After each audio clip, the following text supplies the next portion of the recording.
Morning વિદ્યાર્થી મિત્રો, કેમ છો બધા? મજામાં?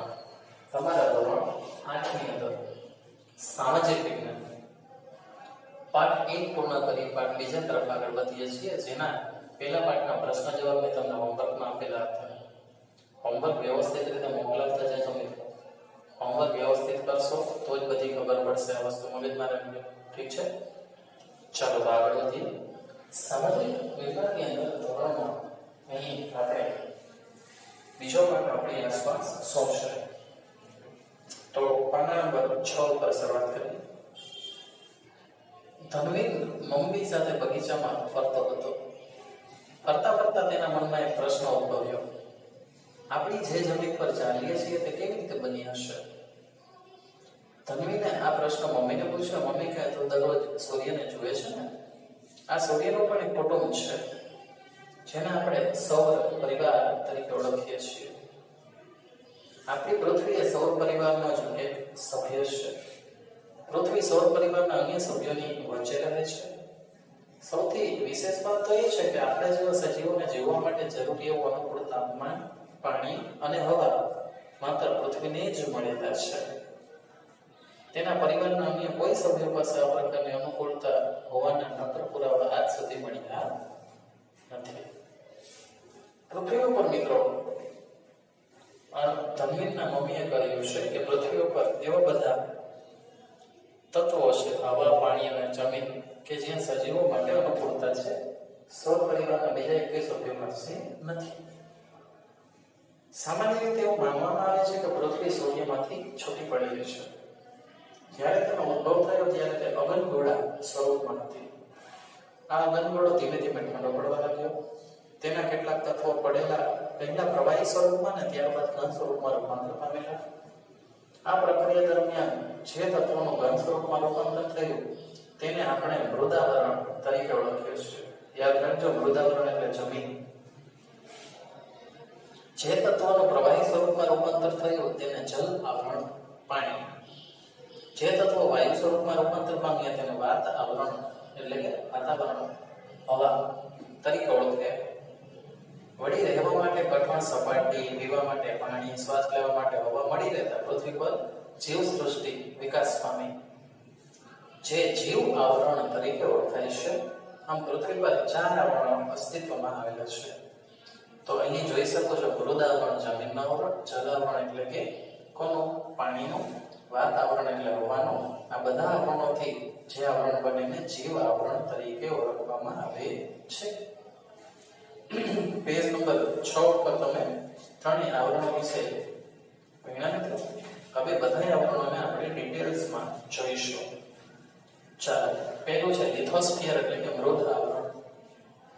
તો શરૂઆત કરીએ. મૃદાવરણ એટલે કે જમીન.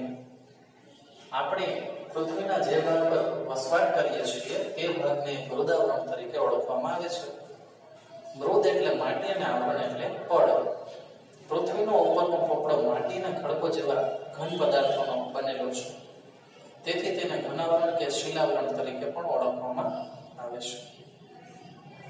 આ આવરણ પૃથ્વી સપાટીનો 29% ભાગ રોકે છે. મિત્રો, મૃદાવરણ, શિલાવરણ 29% ભાગ રોકે છે. બાકીનો ભાગ છે બરાબર એ જલાવરણ છે. તો મૃદાવરણ કેટલો ભાગ રોકે? 29%. પછી આ પોપડો આશરે 64 થી 100 કિલોમીટર જેટલી જાડાઈ ધરાવે છે. જાડાઈ એટલે કે ઊંડાઈ. એ પોપડો તે બધે એકસરખી જાડાઈ ધરાવતો નથી. વળી અંદર કે બહાર એકસરખો આકાર પણ ધરાવતો નથી. તે લગભગ માટી અને ખડક જેવા દ્રવ્યોનો જ બનેલો છે. આ ભાગ પર જ નાના મોટા પર્વતો, ઊંચા મેદાનો, ઉચ્ચ પ્રદેશો, મેદાનો વગેરે આવેલા છે. વળી સપાટીથી શરૂ કરીને આપણે જેમ જેમ ઊંડે જઈએ તેમ તેમ તાપમાનમાં વધારો થાય છે. એટલે કે ગરમીમાં વધારો થાય છે. તાપમાનનો વધારો એટલે ગરમીનો વધારો, તાપમાનનો ઘટાડો એટલે ગરમીમાં ઘટાડો. પૃથ્વીના પેટાળમાં રહેલા ખડકો એના પીગળેલા રસને ભૂરસ કે મેગ્મા કહે છે. પૃથ્વીની અંદર કેટલાક વાયુઓ રહેલા છે જે ગરમ થતા ઉપરની તરફ દબાણ કરી બહાર નીકળવાનો પ્રયત્ન કરે છે, પરંતુ ઉપર આવેલા ખડકોનું દબાણ પણ એટલું જ વધુ હોય છે. આમ ગરમી અને દબાણ જેવા બળો એકબીજાને સંતુલિત રાખવામાં મદદરૂપ થાય છે, એટલે જ પૃથ્વીનો પોપડો ક્યાંય ફાટી જતો નથી.